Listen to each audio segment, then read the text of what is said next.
before we introduce our panelists, I would like to ask if Professor John Jurodola, the OFNC chairman, if he's available, if he can give us short opening remark. Before that, can we just pray briefly?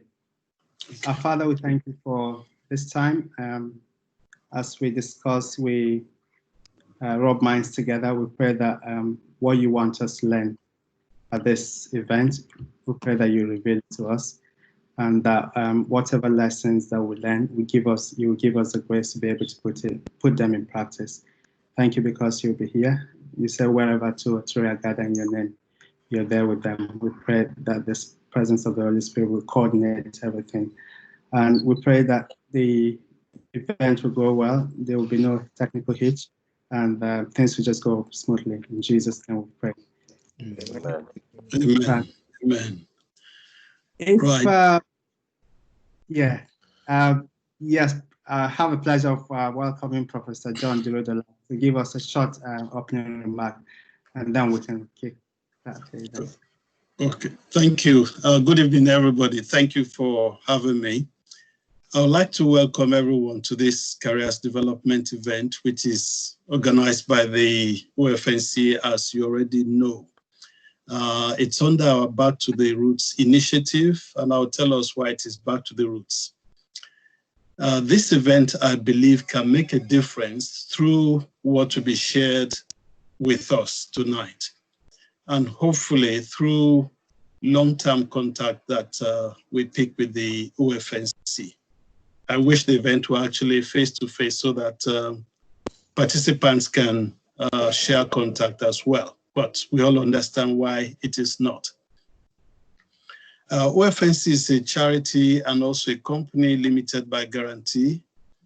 Our headquarters is in Manchester, so those of you around there, you are quite fortunate. I live in Oxford. We have branches in 23 cities all over the UK, so we can't be too far away from anyone who is participating in this event.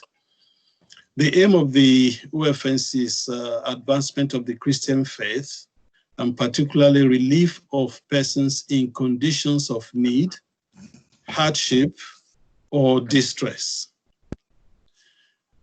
When we say Back to the Roots initiative, that's because OFNC was actually predominantly formed by students who came to study in the 1960s. Thank God that things have moved on. Today, virtually every adult in the OFNC is a professional. And looking back, we feel we should give back. That's where Back to the Roots come from, by organizing events such as we have today, so that people who are relatively younger than us can also develop their careers and also to know God. Just to give you a little background about myself, I was a student at Imperial College in London. I did my postdoc at Oxford University before I joined my present university, where I've been a professor for 13 years. I enjoyed the support of the OFNC when I was in London. As a student, the OFNC, they welcomed me to their homes. I had opportunity to eat African food instead of potatoes all the time in our canteens. And I've also enjoyed being member of the OFNC branch in Oxford. OFNC has various groups ranging from children to youth, 18 to 30-year-old people, men, women, and others. As part of our charity work, we contribute towards student initiatives where we can relieve hardship, both here and in Nigeria. We contribute to charities such as sickle cell anemia research, because this disease disproportionately affects Afro-Caribbean groups.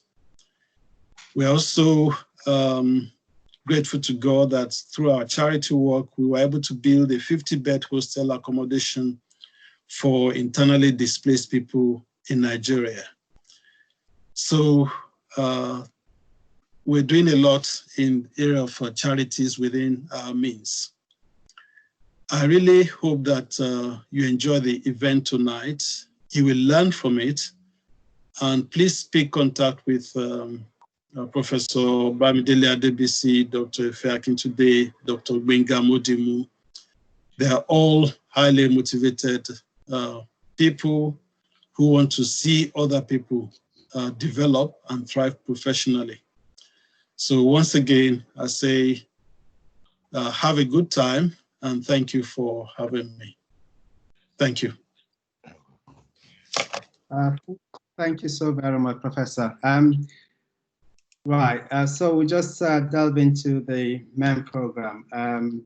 Before we do that, of course, I'll need to introduce very briefly the panelists today. I've got very resourceful people who will be discussing today, sharing their experiences with us. And I actually look forward to listening to them. So today we have Mr. God bless Akaige.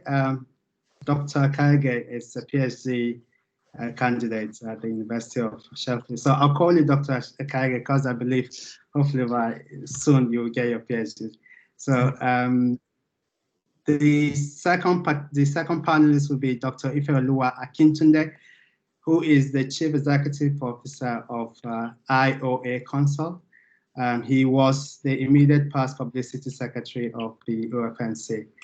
And we have our own very Professor Bamidele Adebisi. He's a Professor of Intelligent Infrastructure System at the Manchester Metropolitan University. And he happened to be the immediate chairman of the OFNC. And I think he's the coordinator of the Back2Roots scheme. Now, the way we want to do it is the first part of the conversation, I will steer the conversation. So I'll be asking the questions and they will respond. And I think we'll do that for about 30 minutes. And after which I will give room to participants who can also put in their questions as well. And from there, we can take questions from participants. But because we have technical issues and we can't really message, the idea was to message directly through the team software, but unfortunately we can't do that. So I'll be giving you a phone number which you can send your questions via either text messages or via the WhatsApp app.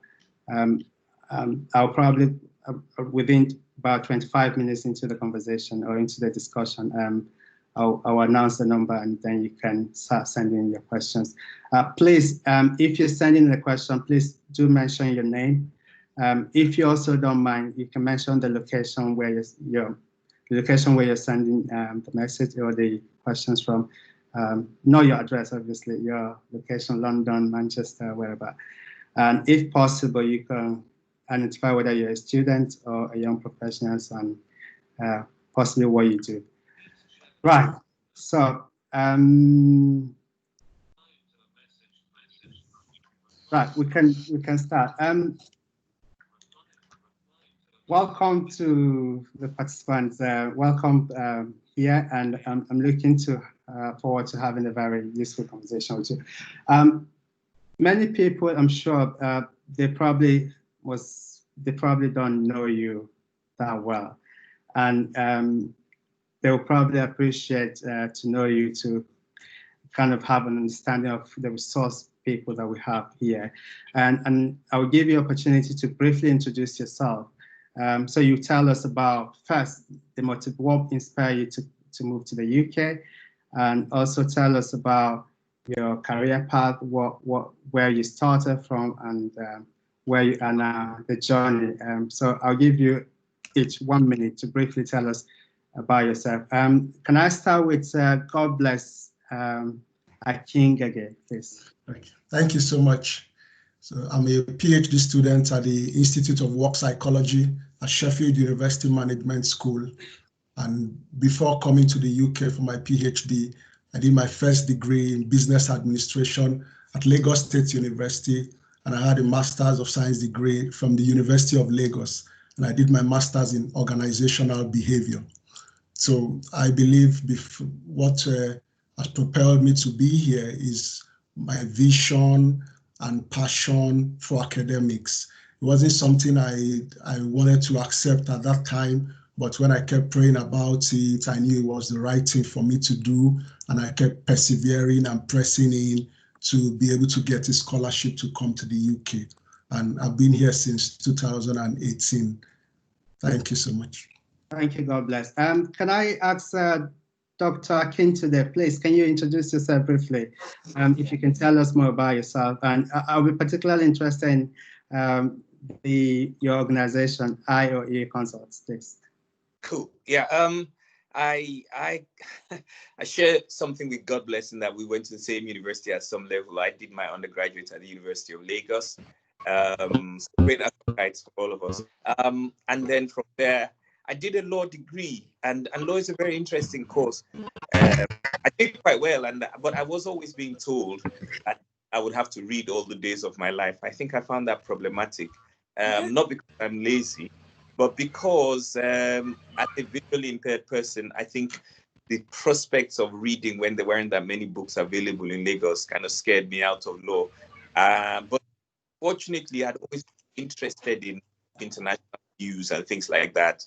It was the mid-80s, early 90s, and I used to listen to BBC World Service. And I also did some political electives in some places and found I actually did very well in my course in international law, as well as in the elective politics I did. So I thought, well, if law wasn't going to work because of all that reading, maybe I should go to my next best thing, which was really one of my very good things. So I came with a scholarship in 1990 for 1 year to do a master's in international relations and strategic studies, which I really enjoyed so much that when I had to make the choice between doing a doctorate in international relations and doing all those law qualifications, I kind of thought, well, since I'm already going along this path, I might as well continue. And therefore, I did a doctorate. After a while, I felt that my interest in all manner of things, even outside international relations and law and things like that, meant that maybe I couldn't be encompassed in a particular area if I didn't carve out a niche for myself. So I set up IOA Consults, and the tagline of IOA Consults, actually, if you check the website, it says linking your ideas with the real world. And what I mean by that is that everybody has an idea everybody has an idea at one time or another, but sometimes we have a lot of difficulty in getting that idea to be seen by everyone. So how do I communicate the idea? It might be in writing a business proposal. It might be in setting up a charity. It might be that you've actually written something and you wanted someone to proofread it. It might be that you're having some other kind of difficulty. So in all that area, what IOA Consults aims to do is to take your idea, whatever that idea is, and make it make sense to the rest of the world, communicate to the rest of the world. That's IOA. Thank you very much. We'll come back to that in more detail. Prof, are you able to please introduce us, just introduce yourself? I'll be interested in the major milestones through your career and how you started and where you are at the moment. All right, thank you. Thanks for having me, Godwin. Unlike the two panelists that studied down south in Lagos, I had my first degree at the great Ahmadu Bello University, Zaria, in Kaduna State, where I studied electrical engineering. When I completed my my degree, I found myself at Abuja, the capital city, where I did my youth service. Interestingly, I served with a bank because an electrical engineer, NEPA, by the way, at the time, wouldn't take me they rejected me for NYC. So I found myself in the bank where I worked, and I was retained as a banker. Very interesting, really reasonably okay money. But actually, because of my dream, right from childhood, I decided that it was a good idea to get all my savings at the time to come to the UK around 2002, where I did my master's at Lancaster. I did my master's in mobile communication systems. Then I was looking for opportunities, job or PhD, anything that goes really, but I couldn't find one. I found a job somewhere, part-time, actually unpaid, and that was where I found someone who pointed me in the right direction, where I did my PhD. From PhD, I did postdoc at Lancaster, so I was there for almost 8 years. And around 2012, I joined Manchester Met University as a lecturer, and I became a professor in 2018. Thank you very much. Thank you. Dr. Akintunde, it's interesting, when you were discussing, you did mention something, carving a niche for yourself. And without carving a niche involves a lot of things. You have to kind of find a path, a career path, and eventually find an area of specialty that you could become an expert in that particular field. And this is not easy. I think one of the major issues young professionals and of course students battle with is to find that career path, to decide on what is the right career path to follow. If you're studying pharmacy, for instance, do I go into hospital pharmacy? Do I go into community pharmacy? And I think this is applicable to most professionals. How did you come about that decision that, okay, you don't want to be employed as a salary employee, you wanted to found a company. How did you come about that decision? Well, there are two things. That is in itself a very complicated story, because I did look for work as a lecturer, and there were issues around that. But I think what we need to recognize is that everybody is an individual. And I once had the privilege of speaking to a group of people and saying, thank God that not everybody got a job in the oil industry, or we wouldn't have anybody else working anywhere else. So thank God not everyone got a job in the bank, because we all tend to say, let's go and work in the bank, or let's go and work in the oil industry. And then what would happen to the rest of the economy? So we are all individuals. Each one of us has a very interesting set of skills. That's why you have people who do strange things like community and neurosurgery or whatever. So my own individual path doesn't have to be the same as anybody else. What I tend to do is I look at it. I have to assess what their own skills are before I say to them, why don't you look at this as a way forward? What you tell me or what you think of yourself. In fact, to tell the truth, to set up a company of mine, it was a friend that gave me the idea, because I was moaning about not getting a job. And he said, oh, well, you proofread for people and you do this and you do it free of charge. Why don't you start charging for it? I thought, charging for it? And suddenly it started to make economic sense eventually. But it's that my own individual path that was different from the standard, he's done a PhD, he's got to be a lecturer, or he's done a PhD, he's got to work in industry, or he's got a PhD, he's got to go the path of all PhD. I did law, I did international relations, and now what I'm doing is something kind of quite different, or a mixture of everything. That's how everybody has to be. Thank you very much. Professor, you started here as a master's student, and you've ascended the career platform and trajectory, and you're now a research leader. You're a respected professor in the UK. Was it a straightforward decision? What's your advice about how to choose your career path? Okay, yeah, as you know, I always say when I answer this question, I wish that the path was a lot clearer, but for me, it wasn't clear at all. Yes, I knew that, I've been teaching or supporting people with their maths right from, to be honest, from primary school. Throughout my secondary school, actually towards the last 2 years of my secondary school, I was teaching my classmates mathematics. So in a way, I could say, well, I was like a natural teacher. Having said that, when he actually got to making career decision, frankly, at the time it was survivor. I just, I started with the bank because that was what was available. So I left the bank because it was becoming obvious as well that I wasn't really in line with my dream. But when I came to the UK, which, in doing masters, it looked like it was in line with my dream. But actually, again, I needed to survive. So I was actually looking for a job, looking for PhD, looking for everything, to be quite honest with you. So However, you know, as a Christian, you know, I believe what you do with your life is you keep moving, keep developing yourself, and keep equipping yourself, and then you take opportunities that are available. And sometimes, you know, because the God in you actually is the God that shines light on your path. Those things that are not yours, you know, my belief is that He actually, in a way, moved them away from you. Because I actually got interviews. I got, you know, what you can call almost a job, because I was shown my office, I was shown people I was going to be, even the salary, everything. But interestingly, just a few days before I was going to start, I was told there was a freeze to employment right from the headquarters of this company from Japan. And it happened to me twice.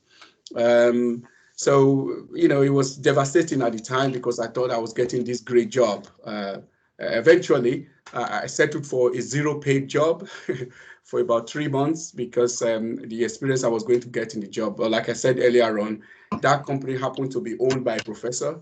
And then he just walked up to me one day and said, you know, Dele, you know, you are a Nigerian, aren't you? I said, yes. He said, oh, Nigerians like PhD. Then I laughed. And then he said, you know, if you want to do a PhD, you can come to my office tomorrow.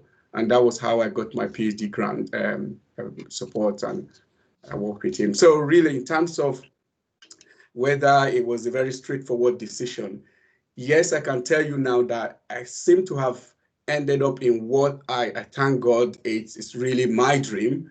But I didn't kind of walk around all through the path looking for lecturership job or academic or PhD. And to be honest, I wouldn't have done PhD if I got that job, maybe.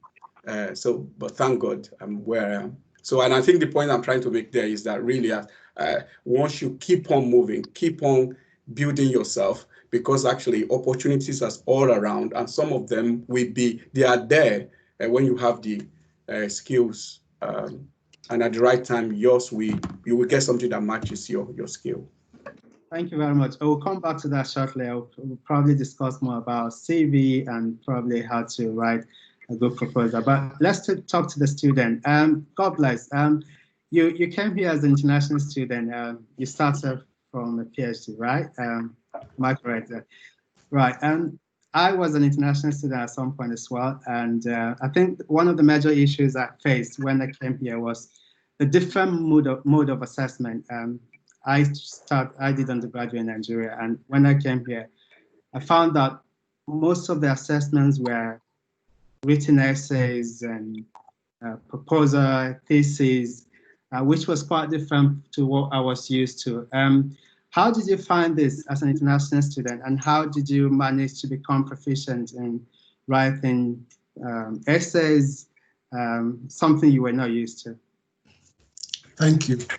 So the transition from Nigerian educational system to the British educational system is a bit technical, because in Nigeria, we really write in a descriptive manner, and there's not much preference for essays and assignments that you sit down and do yourself.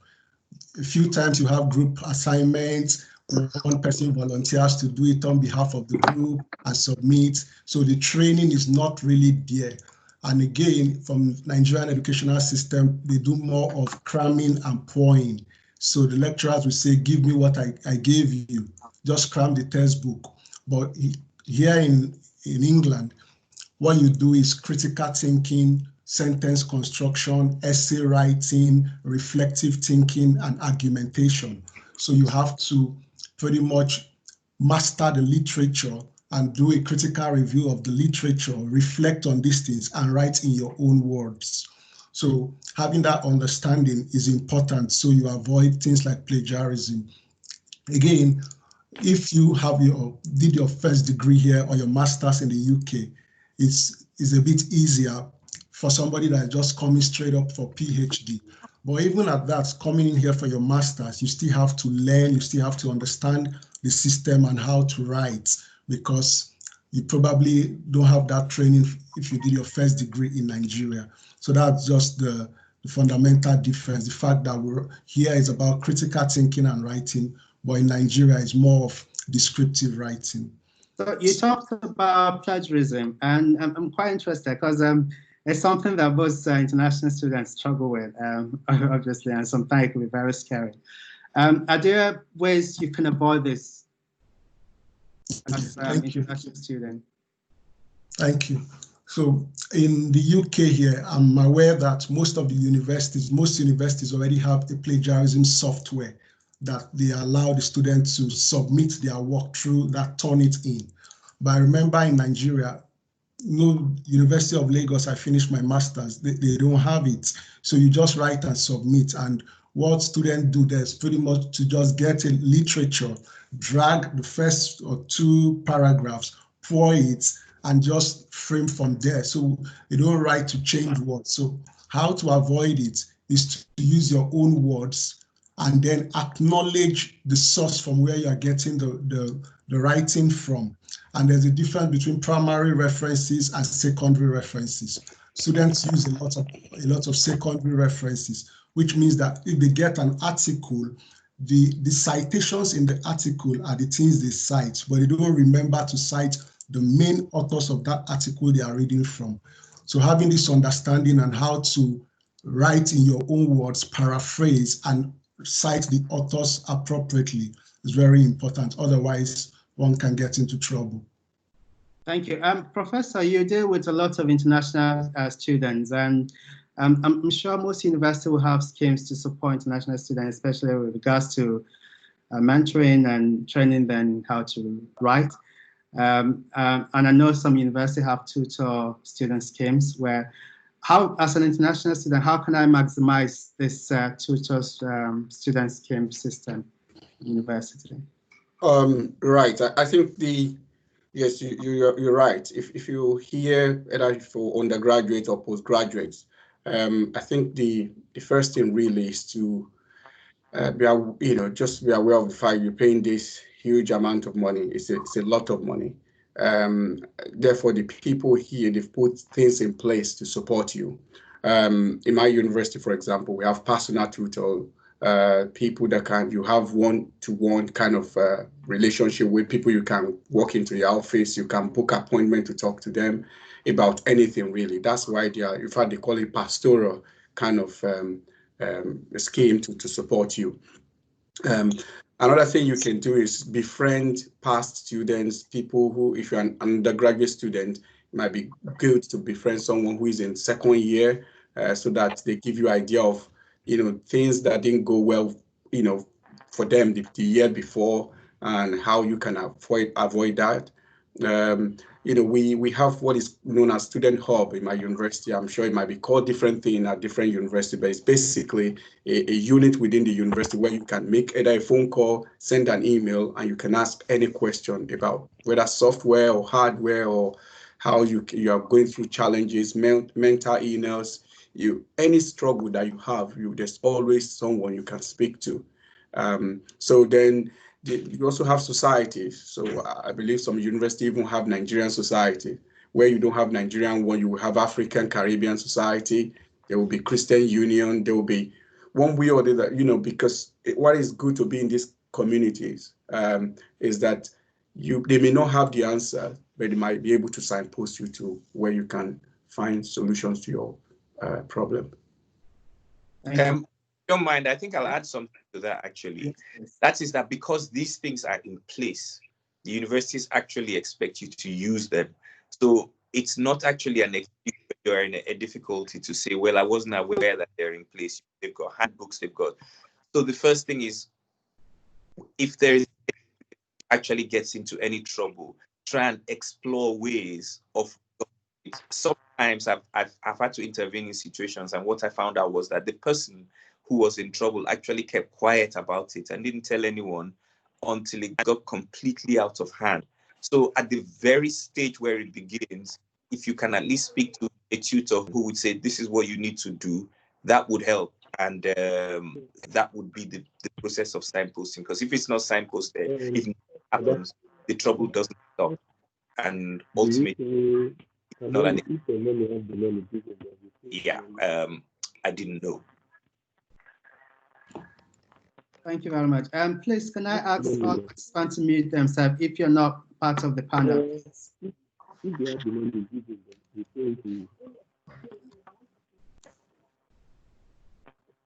Thank you very much. Right. We've been talking about student. I'm just going to go slightly into something that concerns both student as well as young professional. Is the issue of funding, and I think it's a major issue if you want to start a business, for example, if you want, perhaps you're a master's student, you want to do a PhD, or if you're a young researcher and you want to start your own group, you kind of need to assess some funding. Please, can I just ask, if you're not part of this panel, can you please mute?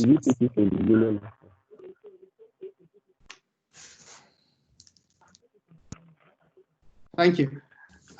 So, Dr. Akintunde, did you have difficulty in accessing funds to start your company? Did you need to apply for grants? Did you have difficulty? How did you go about that? Well, there are all kinds of schemes available for small businesses, but since my business was run from my study, I only required a computer to run the business. I knew of those schemes and only accessed them when they were necessary. Now you have schemes that will provide you loans.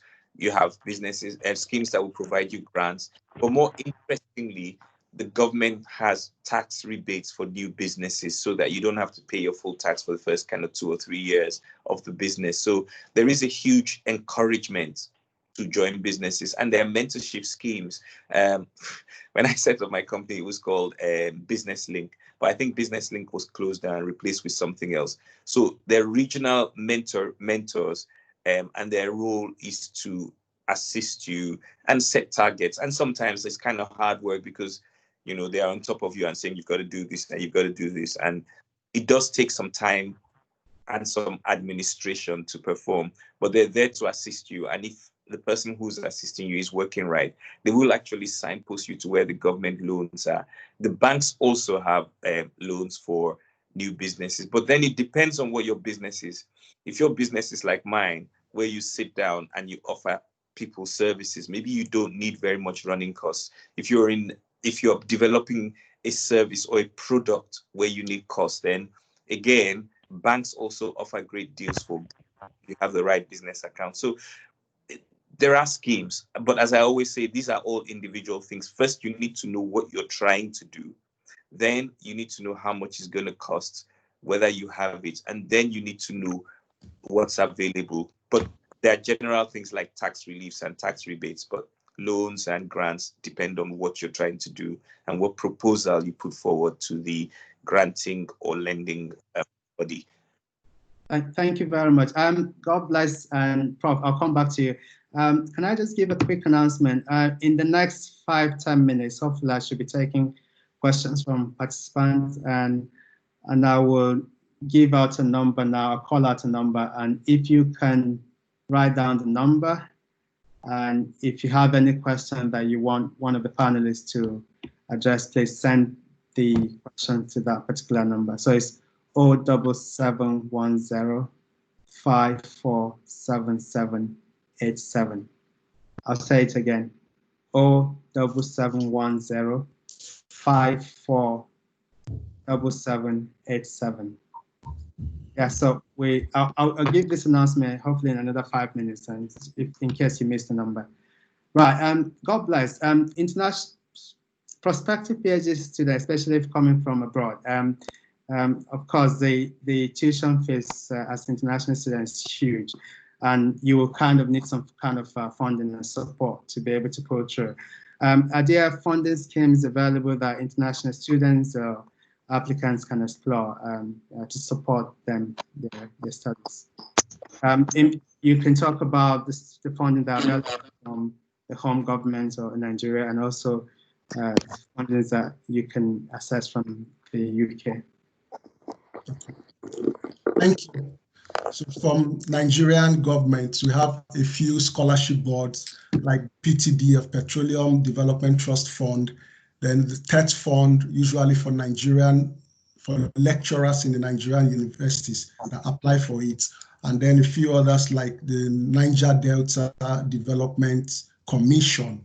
So those, they are very, very competitive. And then we also have the Commonwealth Scholarship.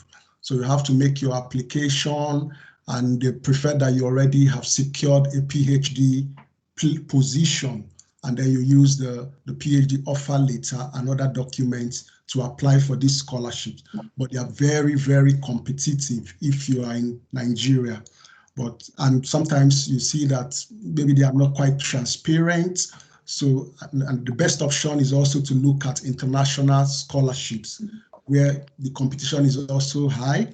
And for that, you need to probably have a spreadsheet and check all the universities that you're targeting. Don't forget that you should check the fits between your proposed research and the supervisors or the department, and check for their funding opportunities. They have deadlines, for example, maybe December 31st or January 31st every year. So when you check these universities one after another, you need to keep tabs, send the supervisor, the professors a mail indicating your interest, tell them your qualifications and your proposed research. And then if you go on Google and check some of the scholarship websites, it's important to set up an email alert system so that you can have updates of scholarship almost every day or every week. And you have to dutifully check them for those opportunities.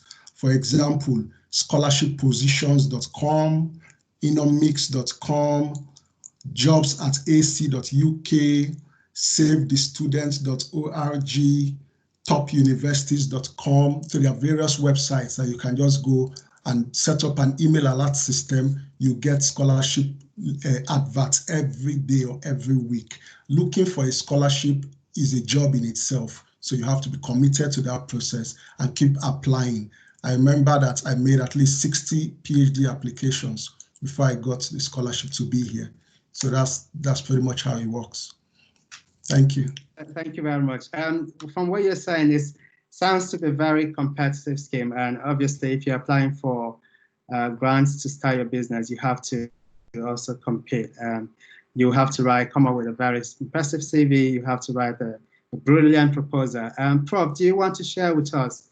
You sit in panels where you look at CVs, you look at proposals, and you make key decisions about this. What do you look out for in a good CV and a good proposal?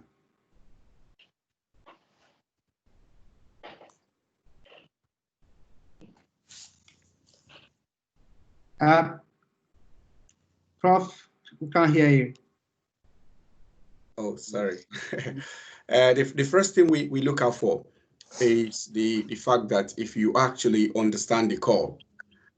So again, this is the same whether it's in business or we're talking about you applying for PhD or even the job, you're applying for a job. Do you understand the call? So I've just put an advert out that I want ABCD requirements.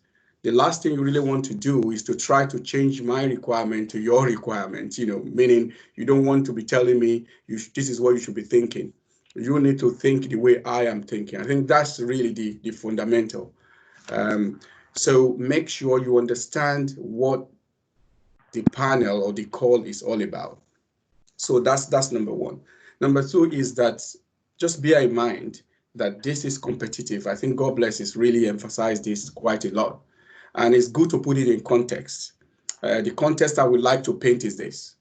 The fees for international students, for example, even the cheapest, would be like £15,000 a year. Your stipend, for a year is about 14,000, 15,000 inside a university. So what you are actually asking for 30,000 a year to be spent on you for 3 years for you to get a PhD in the UK. That's what you are asking for. That is almost, the salary of a postdoc when they just, they're just starting. Some of them, a researcher that has already finished PhDs, just a little bit less than that. So it's a lot of money and it's tax-free. Hence, the academics that is actually going to pay for this, they have a reason for putting it forward. So you need to pay a lot of attention into writing the proposal. So I think for me, I look at the proposal. I look at the CV, but to be quite honest, the CV just tells me that you have a PhD, you have a master's already, and you did this X, Y, Z. All right, that's fine. That's usually the minimum. Most people we meet that minimum requirement. But I want to read through your proposal. And that proposal, what I'm looking at is, one, can you write? Because that's very important, can you really write? Can you articulate your ideas? God Bless was talking about not just describing, but you're actually going in detail. You're showing forth what you can do. And then you kind of paint a picture of somebody who actually understands research. So it will really be helpful if you've demonstrated that you are already doing what you say you're going to be doing. I know that's a bit difficult, but trust me, for most things in life, the real way to get ahead of competition, right, is so if you need a promotion at work, is whatever that promotion means, start doing that job before you apply for the promotion. If you say you want to do a PhD and you are looking for it doing masters, start doing something that is related to PhD already, that is showing that, okay, you're already writing a paper, you have something in the kitchen. Some people come to interview actually in my field, in engineering, they bring the box of somebody, a device they're already developing. All right. So what you say you want to become, you're actually already living that already. So it tells me you are motivated. Okay. So these are the kind of things that we look out for: your motivation, your ability, your understanding, and the fact that because PhD is actually very challenging in itself.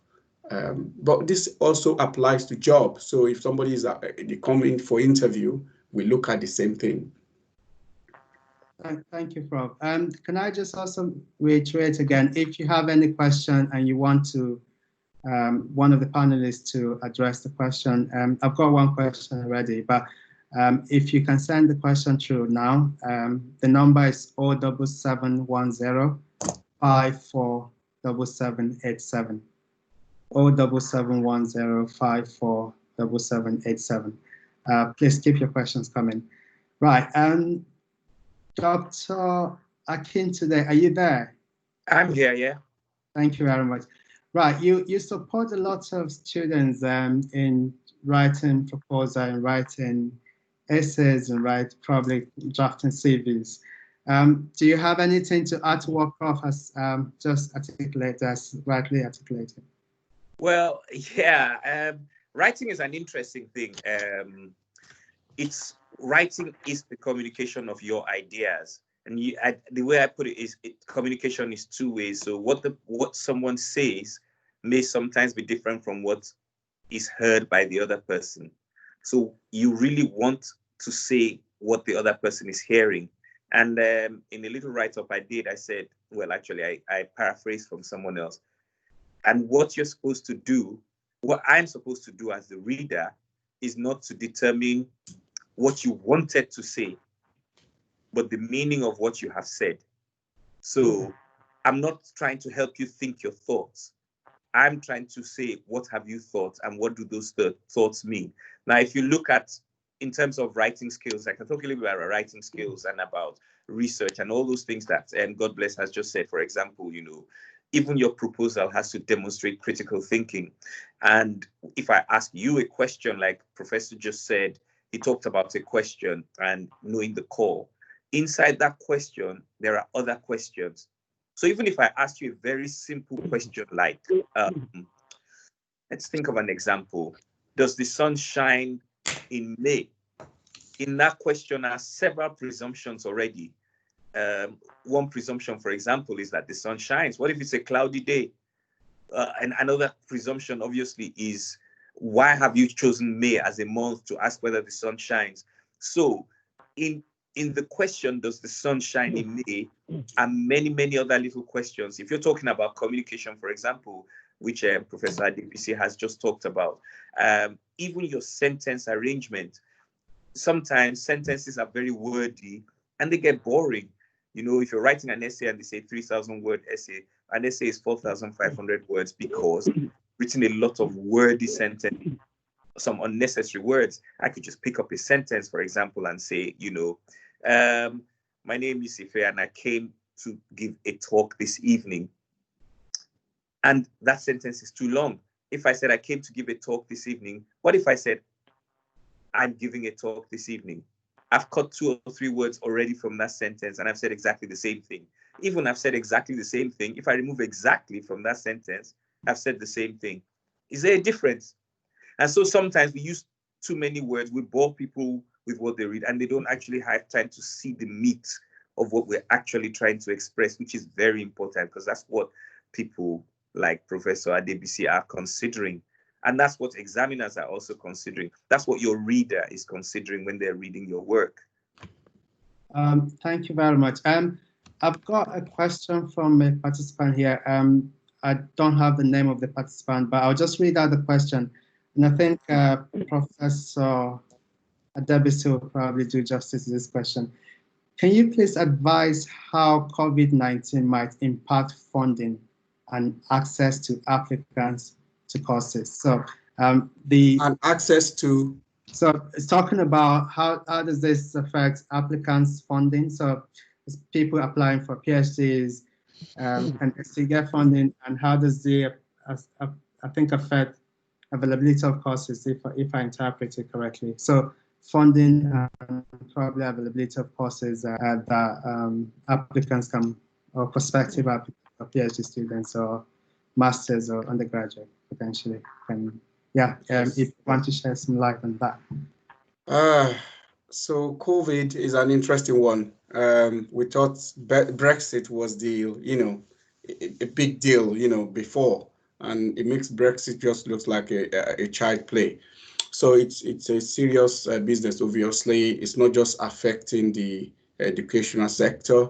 This is across sectors, across the world. So it's really difficult to kind of paint any picture now, because you never know, in another few months, that picture may be totally different. And sometimes you could even exaggerate it. So you might give a picture, for example, oh yeah, students won't resume by September because this might happen and so on. However, it might actually be that we have more students because people are kind of concerned about jobs and they think, okay, I'm not working, I actually want to go to the university. So there's so many unknowns. And therefore I won't really worry so much about what I do not know. I don't concern myself with what I cannot control. What I think we can control is really the fact that, with challenges like this, and you can take it right from Bible time up to yesterday. With challenges come opportunities. All right. So, yes, there may be possibility, and to be honest with you, I've seen that already, that there are opportunities that will be closed completely because of this. Because as far as either the government is concerned or the faculty or the university entirely is concerned, getting funding to get somebody from Africa, even within the UK, to do PhD and be funded will not be their priority. They will have many, many other things to be worried about. Okay, so hence, that is a big challenge. However, COVID-19, has thrown up a lot of issues that needs to be addressed. Therefore, funding bodies are calling for people to actually apply for grants right now.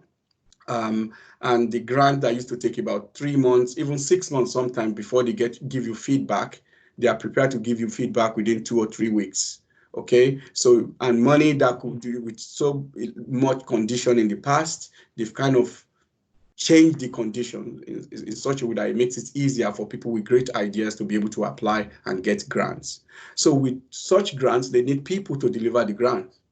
All right, hence they may need to change conditions, for example, where at the moment there are some a funding body that will not allow you to use your grant. As a professor, you can't use your grant to get PhD student. You have to employ a postdoc or researcher. Because myself, I did my PhD using that grant, but as soon as I finished, it was, they actually stopped it. They might have to change that when they need more people to actually come in as PhD. Maybe it's cheaper for them, or it's something that is long-term. Researchers, sometimes you employ them within 3 months, 6 months, they get another job. But PhD students, they come in and they have longer periods. So For me, really, I think it's you developing yourself, you positioning yourself, you having something that add value, so that whichever opportunity that comes and wherever it's coming, you have that edge, because it's not an examination, it is a competition. An examination says when you get 70, you have an A, and you are fine, you pass. A competition is very simple. If there are 5 people and I'm picking one, if you score 95, you can't celebrate yet because somebody might just score 96. Okay, so it's a competition, which means you really need to have that edge at all time. So I hope I've answered the question. What I'm trying to paint here is that, frankly, I don't think it's a problem, because even if one door closes, there will be other doors that will be open as a result of COVID-19. Thank you very much. I think actually, I think it just, I'm not talking about grants now because, but I think the whole COVID-19, we need to look at it in terms of how it's going to affect study generally as well. If you're planning to study in October, I think you need to start thinking earlier. Right now, for example, as we speak now, how many high commissions and embassies are open? The question, forget it, how many flights are open? Now, I heard of a university that some of these universities that begin in May term, what they're doing is they're running classes online. So anyone who was admitted isn't obviously being able to fly to the UK to do the course. So even the universities are thinking about different ways of addressing the issues that will be raised. Now, I know that restrictions are gradually being lifted, and most people are hoping that by August, September, things will be back to play. But if we are not sure about that, we need to start asking ourselves questions as prospective students. What if my university says to me, I'm going to conduct the first term of your class online?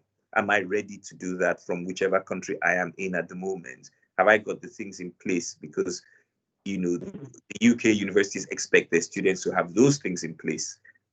So if you're, say, calling from Nigeria and asking those kinds of questions, let's just be aware of how education is currently conducted in the UK in COVID period and ask ourselves, what if it extends to October?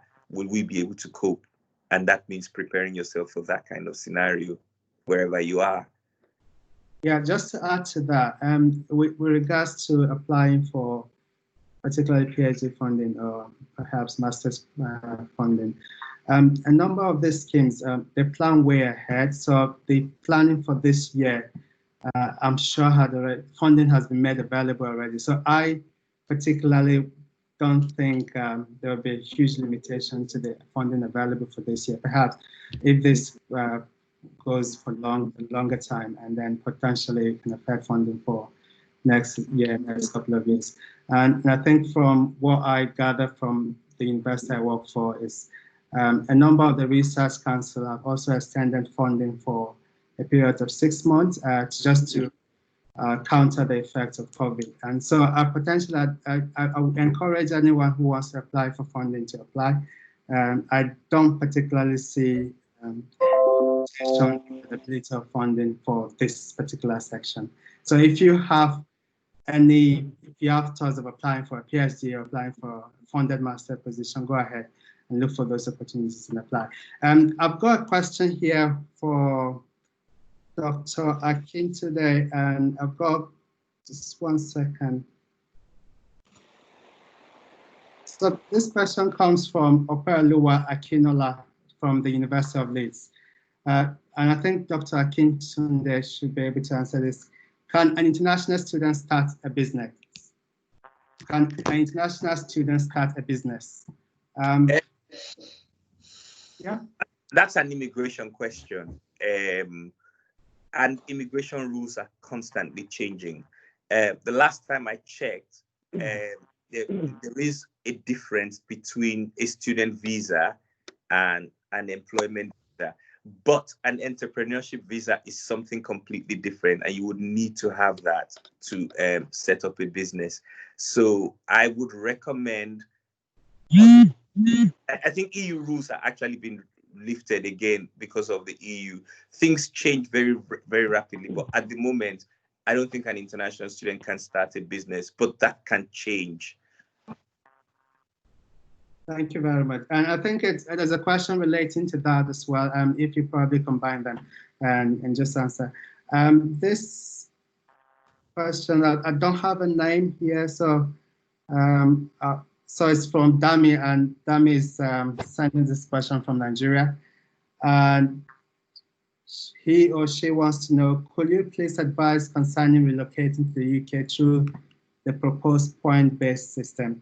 I returned to Nigeria after my master's and I'm considering returning to the UK through this or through a PhD. What are the pros and cons? And yeah, I would require funding for PhD. We may not exhaustively be able to answer all the questions, what the points you're raising here, but if anyone wants to make a comment, perhaps, God bless, can you start with this, and probably Dr. Akintunde can probably add something to that. So I think he wants to open back to the point-based system, and if there is going to be any funding available for PhD. Yeah. Okay, thank you. I think I will just talk about some of the documents and the things you need to do to prepare for funding for PhD. And you start by looking at your research proposal. What kind of research would you want to conduct in the UK? And then how strong is your proposal? Then your CV, you need to get your statement of purpose. It should be very strong.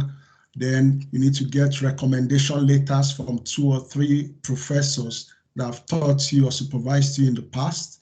Then you need to consider your research experience. Have you worked in any research organization? What are you doing at the moment? And then it depends on the university you want to apply to. Do they require GMAT or the English language test? You need to take that test and be ready.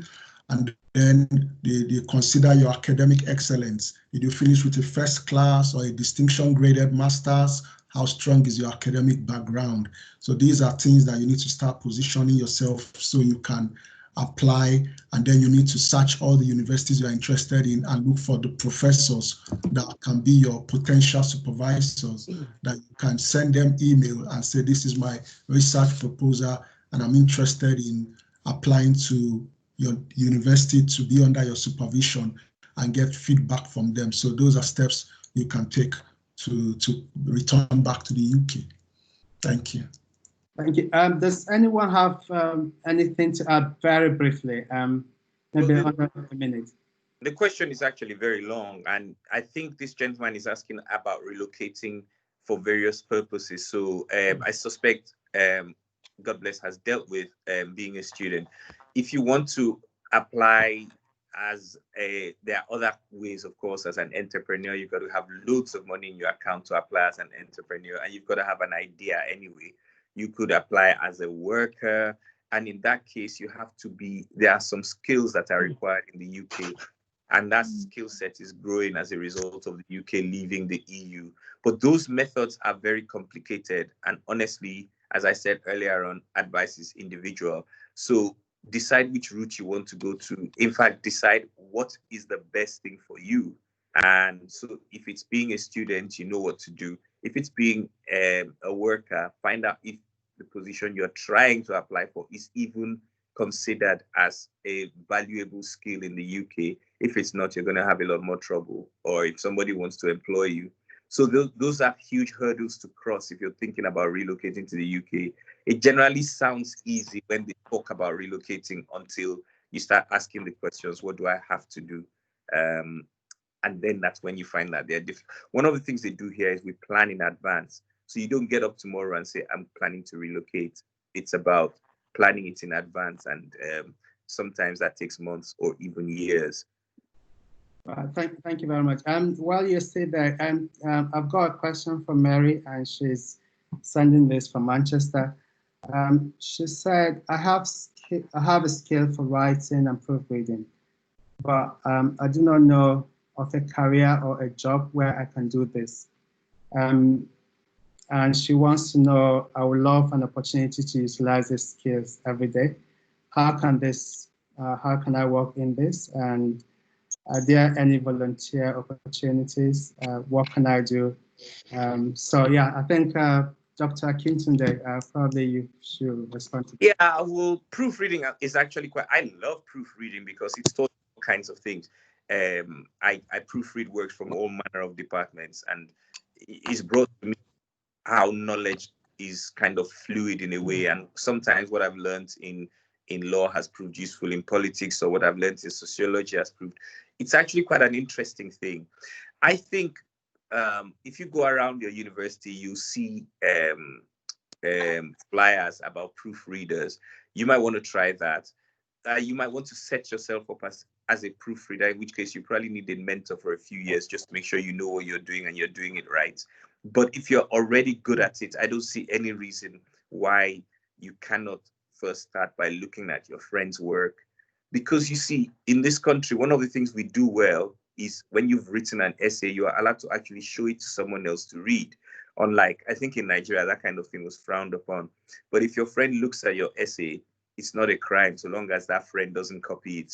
You know, your friend can look at it, make corrections. So gradually, if you start building your confidence by helping your friends and seeing how well it works, if you feel confident enough, then you could set up business in it.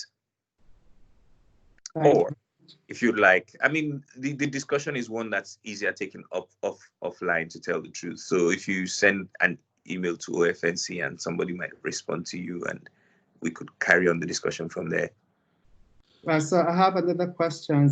I think this relates to master's funding, and I think this is a situation where the person probably needs a case-to-case discussion with maybe one of the panelists. So I'll probably jump that. Now, I would like to briefly talk about, we'll come back to this question. I'd like to talk about work-life balance and how this is very important, and especially in the UK, if you're a student, things are a bit rushed and you can be extremely overwhelmed, and it could cause stress, anxiety, and all form of disorder. God bless. How did you manage to strike this very important work-life balance? How did you manage to strike that? Thank you so much. So, for example, for PhD experience, it's really a very lonely journey, and one can be so overwhelmed with the work, level of work, and the literature and everything you have to do, and experience burnout. I think Professor Adebisi mentioned the fact that joining, a community like the OFNC is very important, and I need to reiterate that you have to find community, you have to find fellowship, a good church, and the OFNC, and really unwind and help yourself because of the loneliness. And initially, when I came to the UK, I actually had separation anxiety. And in psychology, it can be so bad that I can get to separation anxiety disorder. But I'm blessed to be married, and my wife joined me after 3 months. And with that social support, it really helped me. But some people might not be married and not have any relationship, so they might suffer and mourn while they come into the country with the changing weather, with the food issues and all that. So it's important that you keep your network of friends, even your friends back in Nigeria. You'll be amazed how supportive they will be to call them through your WhatsApp. So it's not the time to just hibernate and lock yourself up, because it could be very, very disastrous in terms of mental health. So those are some of the things I can say. I'm sure when you were here, you needed to make friends from people here as well. How did you find that? Where did you find your friends, and how did you make friends? Yeah, now that again depends on your personality. Don't forget that there are cultural differences. From Nigeria, we have a collectivist culture, but people here in the UK have an individualistic culture. So you'll be amazed that even in your neighborhood, nobody comes out of the house, nobody talks to you in the bus, everybody's with their headphones. So it's very challenging. Sometimes I engage some students here, and they'll open up and tell you that in 3 months, they've not had a conversation with anyone for 30 minutes. So it's not so easy to break in here and have friends, especially if you are doing a PhD where it's a lonely journey. But if you are doing a master's, you attend classes regularly and you can have group assignments and all that. So your best bet is still fellowship. Thank you. So fellowship, I guess OFNC is a platform where you can find a lot of friends and people of common background as well. Prof, do you have anything to add to that? Because you coordinate the Back2Roots program. Probably you can, how can people make friends, especially coming from a different culture? It could be very difficult to mingle. Do you have any tips to share regarding interaction with not just people from Nigeria, people from here as well? Yeah, actually, that's what I was going to, because I believe the other side have actually been well covered. So I think it's also good to actually mingle with people local. It's good to connect with people outside of the Nigerian community as well, because we need to understand at the end of the day, we left the shore of Nigeria not to come create a new Nigeria here. So we want to also explore that international opportunities that are here. So if you ask me, I know more of Africa in the UK than when I was in Nigeria. So I met more Africans in Manchester than I met while I was in maybe Lagos or Ilorin. So it's an opportunity for us to meet. Yes, PhD is very lonely. I agree with that. More than master's degree. However, you find people too that are able to form a community. They link people together that they go for lunch, they go for whatever sports, temple bowling and other things that get them to know other people. So even with the church and faith, it will be a good thing to see what other people are doing, not just the same way that you know in Nigeria, and it's the same way you come here and you do exactly the same thing. I'm not saying it's a bad thing to do, but it's just to widen that horizon. It's a good thing to do. Having said that about the balance, so because sometimes you need to put things in context. So like I shared my own PhD, for example, took longer than usual because instead of finishing like 3 years, it took me about 4.5 years or so. And in a way, I would say no regret, because my trajectory, I could see it from year one, that actually after the first year, I changed to a part-time, almost part-time, because I became a research assistant.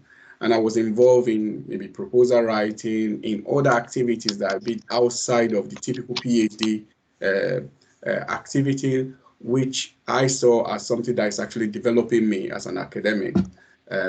So which meant really finishing PhD on time, good, but not the top priority. So actually, like we've said at the beginning, this thing also needs to be taken to one-on-one basis.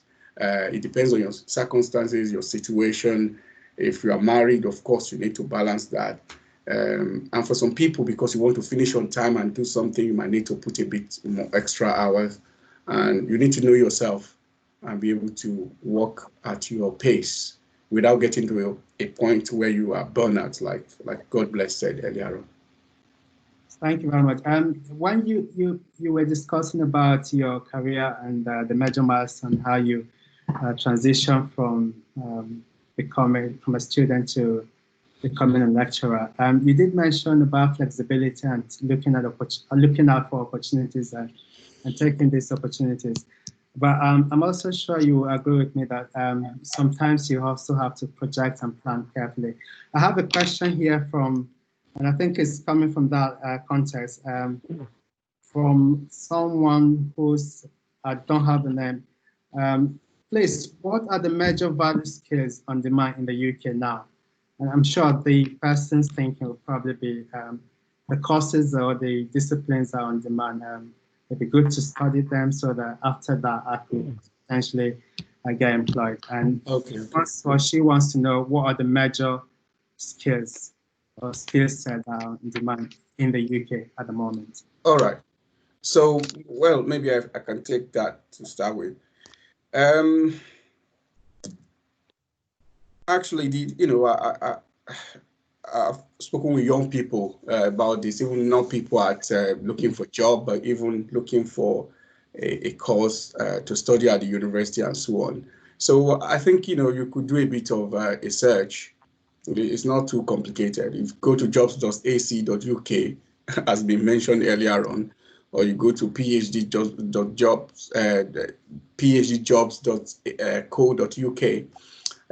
or any other job sites, in different fields. One, it will give you an idea of what is happening right now in terms of jobs, how much you will get paid as if, when you finish, and so on. So you have that idea. That could be a good place to start. But we need to also bear in mind that the fact that you think this is the job that is out there does not necessarily mean that you have the requirement to get that job. So you need to also link that to yourself. But I would say any day, the health area seems to be in either COVID or no COVID, medical doctor, nursing, social work, things that are linked to health is always in demand anyway. And I think that will continue for a long time. In the area of technology, I would say, anything that is about technology, the things that we look at and so on. But one area that you could also check is this, and I've used that even in my career in applying for fund, and I've even had to change my career a little bit based on that, is government have a committee that sets strategy for the government. So they will set strategy for the next 5 years, the next 10 years, and so on. So UK has innovation strategy. They have what government think, the way the government think the world is going in the next 5 years. Okay, while that may not, be cast in stone, but that is where the government is going to spend a lot of their money. The industry and companies around, they are aware of that. They too, all right, will be spending a lot of and expanding based on that as well. So that in itself drives what is going on. So, for example, the UK strategy for the next couple of years, one, aging.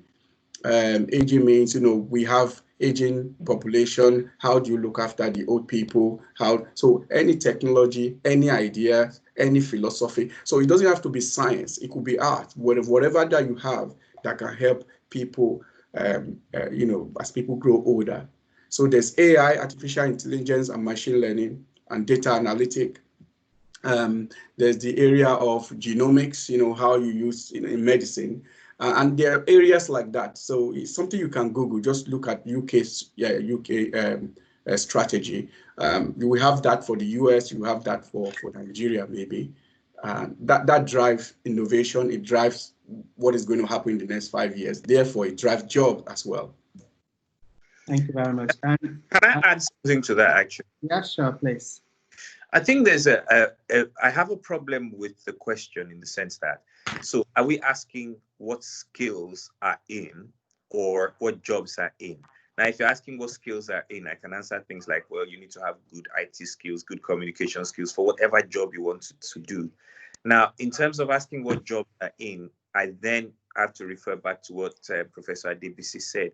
And that is that the jobs that are in doesn't necessarily mean you're qualified for them. And I think we are so focused on the jobs that are in that we lose a lot of talent in areas that are not necessarily the in jobs, but that you're qualified for. So for example, if I just wanted to be a doctor and I'm so like, I want to really be a doctor, what if I turned out to be more skilled to be a sports scientist, for example, or a sports physiotherapist? And if I'd taken that job, I might have got a job with Liverpool or Manchester United and actually earn more than a doctor.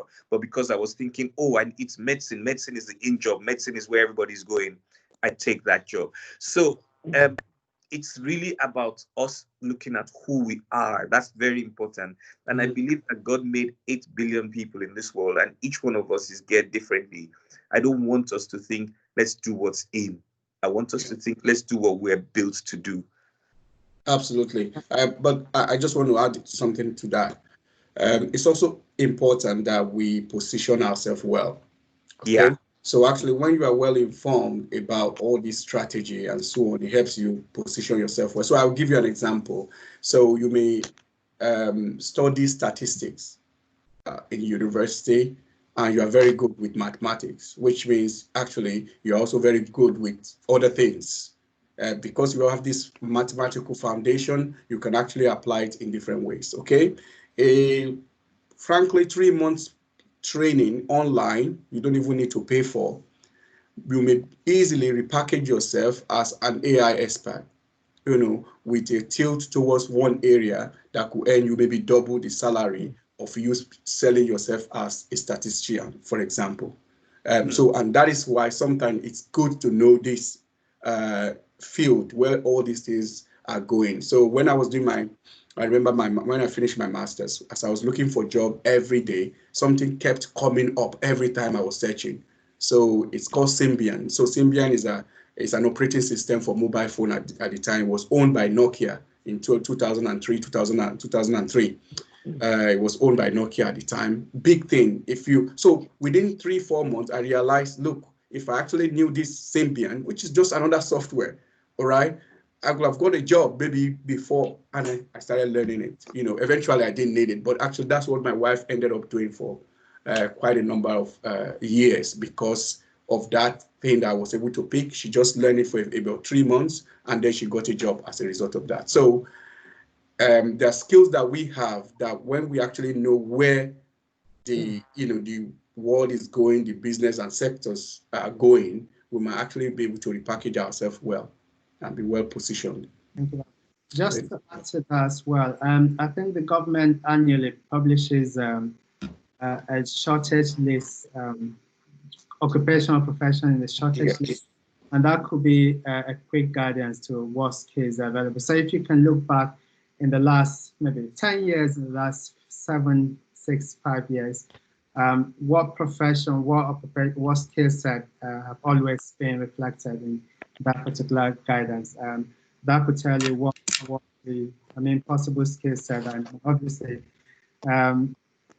skills in demand will be based on what is available as the supply. So if things are in short, or the skill set are in shortage in the UK, likely areas that will be in high demand from jobs and companies and industries. So that could be a quick reference for you. If you can look, I don't know the exact, but if you look at shortage occupation list in the UK, I think they publish that every year.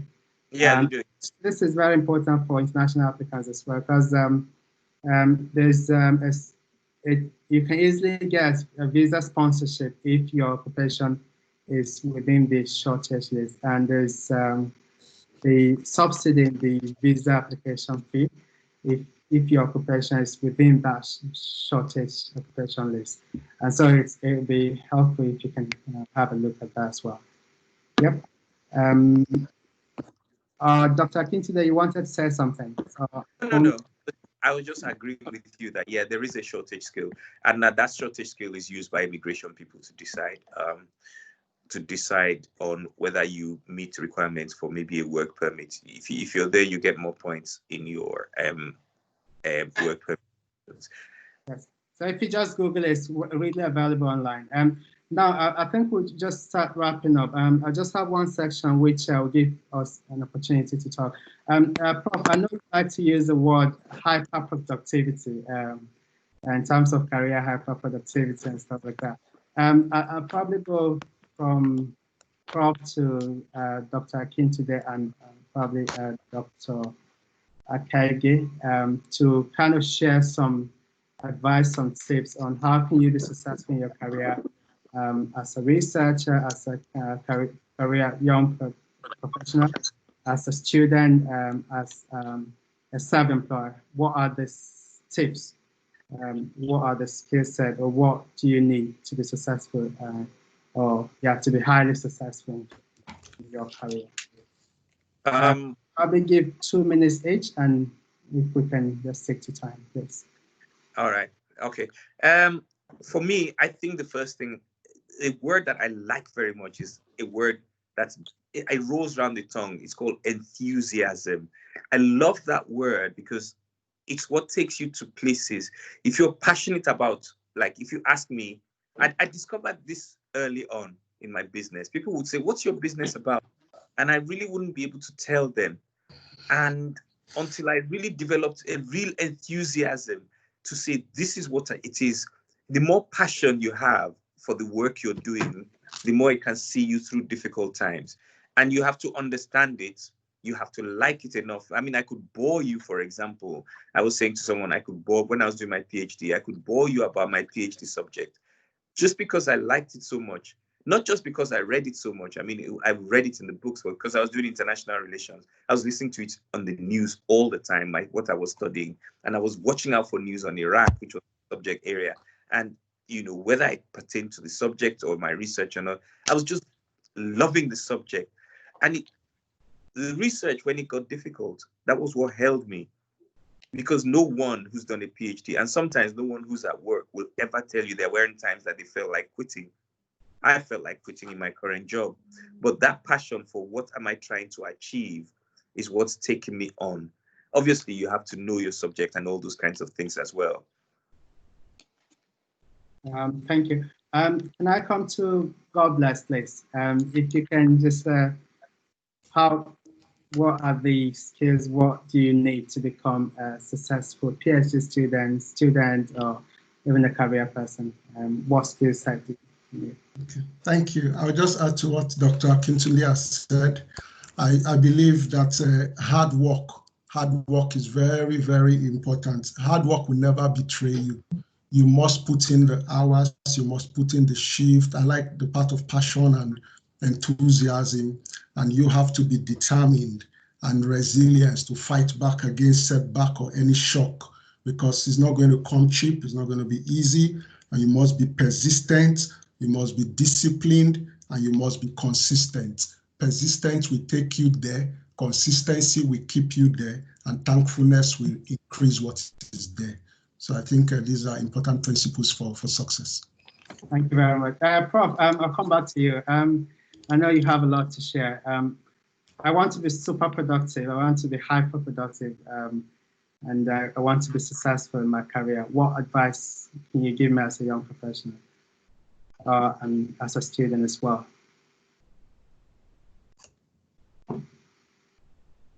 Prof, we can't hear you. Are you okay to unmute yourself? Thank you. So I think the advice, or I don't know what we call it, it's applicable to all, and to myself too. It's number one is to go deep inside you, to ask yourself about your philosophy about that particular aspect of your life. So if it's a career, if it's marriage, if it's what is it that you want to be productive in. So that's the first thing, because we can't just generalize. Okay, so you want to be productive in your career, for example, then ask yourself deep questions. Question like why exactly are you in that career? Why are you here in this world? What is the purpose? What is it about? Why is a big question to ask. I was reading this book that says, people ask what. So what, Ferrari, what is, like a big car, and I'm a professor and all those things. There's nothing wrong with them, being, you have the title, you have the PhD, they are the what. Okay, and sometimes if you don't ask people, okay, you want to be a professor, how do you do it? And we start saying, well, I will get the application form, and that's what we've been defining and trying to explain all through this afternoon, really. Okay, but the key question is why? Right, because you see, when you start from why, as this guy called Sinak said, it drives you.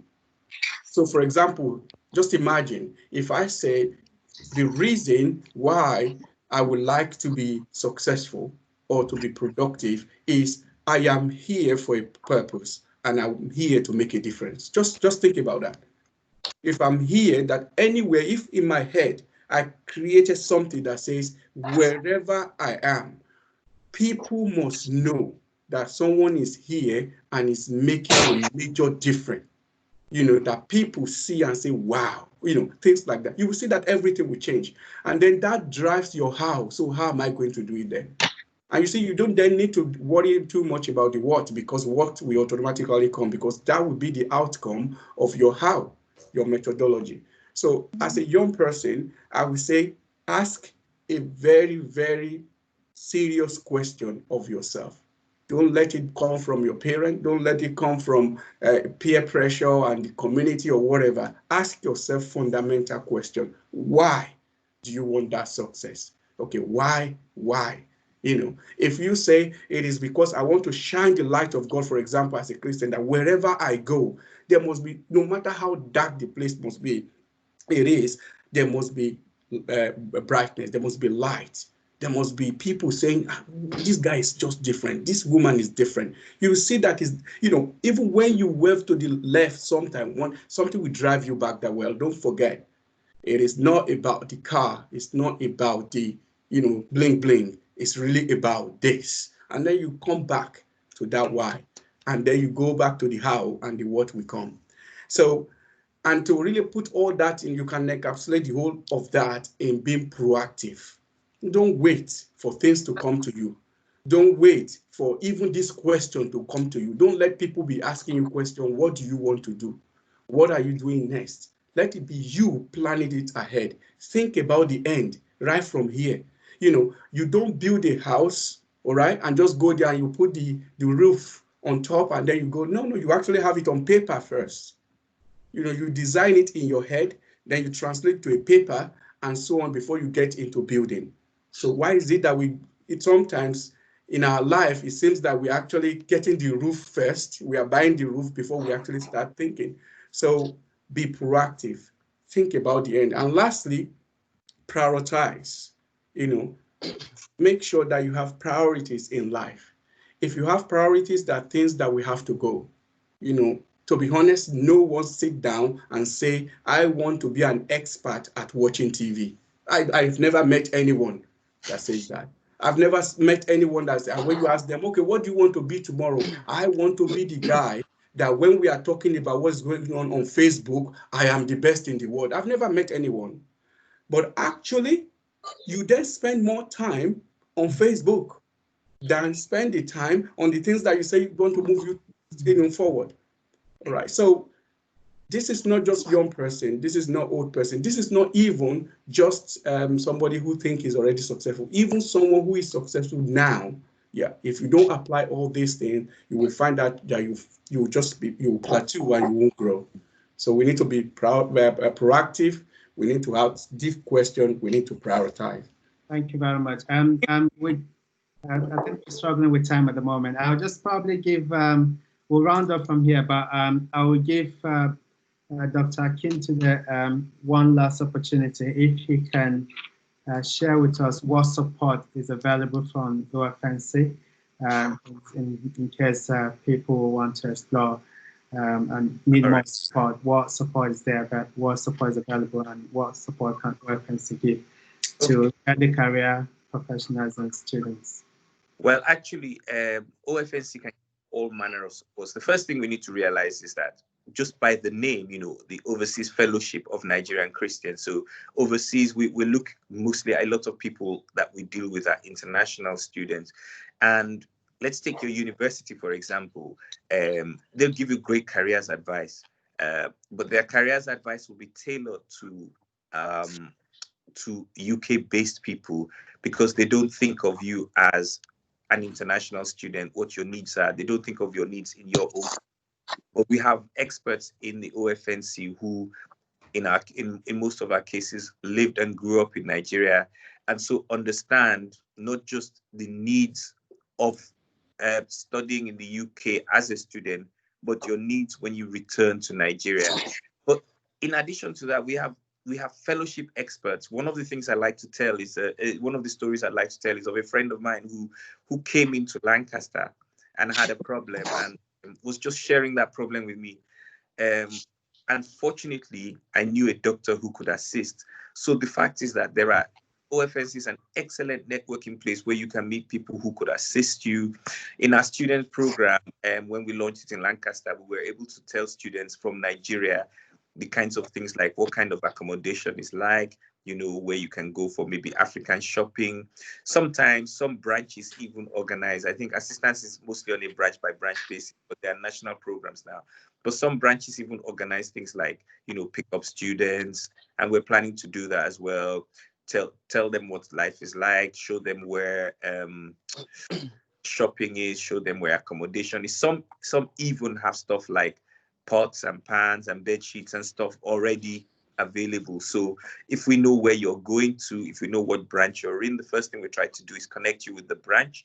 And so we keep in touch with Back2Roots officials, keep in touch with you, and keep in touch with the branch, and make sure that all efforts are coordinated along those 3 lines. So where can they find information about branches, about branch information is available on the website. Yeah, www.ofnc.org.uk has the list of all the branches. But if you want to contact either of us, my email address is, I nearly gave Professor as email. My email address is ifeolu.akintunde@ofnc.org.uk, or you can contact bamidele.adebisi@ofnc.org.uk. Either of us will be able to put you in touch with, will tell you about your branch, your university, anything you want to know, and ask your question, essentially. Are you okay to repeat the email addresses again? Probably that to spell. Ifeoluda, IFEOLU, .akintunde, AKINTUNDE, @ofnc.org.uk, or BAMIDELE.ADBISI@ofnc.org.uk.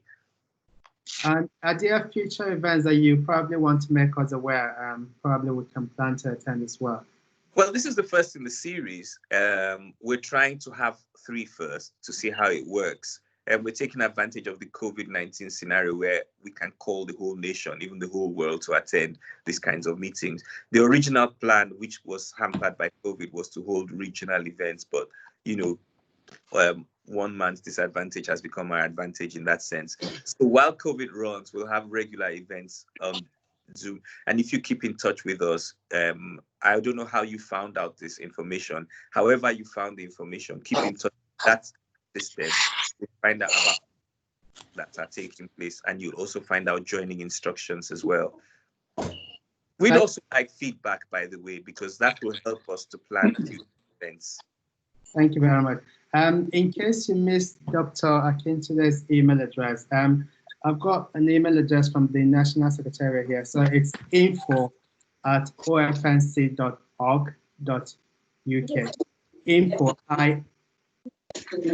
November, November, Foxtrot, Oscar, OFNC, Oscar, Foxtrot, November, Charlie.org.uk. info@ofnc.org.uk, or you can send an email to admin@ofnc.org.uk. admin@ofnc.org.uk. If you also want to get the contact details of any of the panelists, if you email either the info or the admin email, they'll probably discuss. Hopefully, I should be able to pass the contact details. Thank you. So I'd just like to use this opportunity to thank all the panelists for excellent contribution. I know we have a lot to say, discuss, and probably we'll address them in subsequent sections. And I'd like to close from here. I don't know if we have anything. The coordinator, Dr. Fox, Debbie, I don't know if you have anything to announce. If not, we can close this section. All right. Yeah, just to say that if people who are joining us for today, if you have ideas of topics that you think we could run in future, please just send that across to us via that email, info@ofnc.org.uk. We look at the topic because this is for you. Therefore, it's better if the topics and the ideas actually comes from you.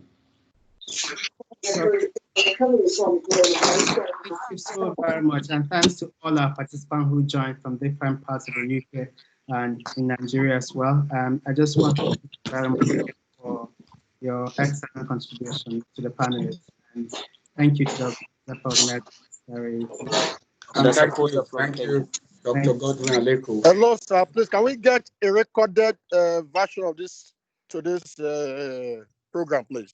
I can see that someone is recording. The information will be sent out, yes. All right, thank you very much. Thank you very much. Thank you. Please, do you have a social media handle? Yes. For what?